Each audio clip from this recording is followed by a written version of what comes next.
আমাদের এখানে মিনিমাম 10 কোটি টাকার ক্ষয়ক্ষতি এখানে হয়েছে। প্রায় 9 দোকান, ফেজে দোকান হলো 4টা, ফেজে 4টা দোকান, পিছনে প্রায় 7-8টা গোডাউন এরকম হবে। সব সম্পূর্ণ মালামাল পুড়ে গেছে। 3টা দোকান একদম শেষ, মুখের 3টা শেষ, আর গোডাউন আছে মোট 7-8টা দোকান।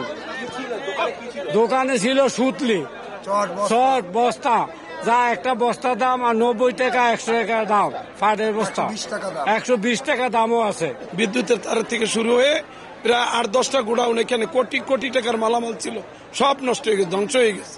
তবে এই এলাকার ভিতরে আজকে ফায়ার ব্রিগেডের ধন্যবাদ জানানো উচিত, তারা অনেক সহযোগিতা করছে। 1212 ইউনিয়নের সাধারণ সম্পাদক শফির অনেক অবদান। 10টা বিশেষ সংবাদ পেয়েছি যে এখানে আগুন লেগেছে। তো যেহেতু আমরা জানি, আমাদের টোপোগ্রাফি করা আছে, এই জন্য আমরা জানি যে এলাকাটাতে চটের বস্তা, সুতা, অনেক গোডাউন আছে।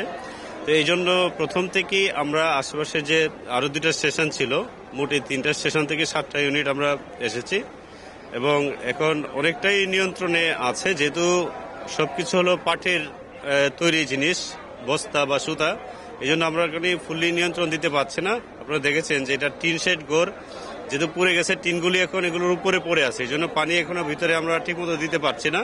তবে আলহামদুলিল্লাহ এখন আর আগুনটা বাড়তে পারবে না। আগুন লাগার কারণ বা ক্ষয়ক্ষতির পরিমাণ এটা আমরা এখনই বুঝতে পারবো না, এটা তদন্ত করে তারপরে আমরা বলতে পারবো।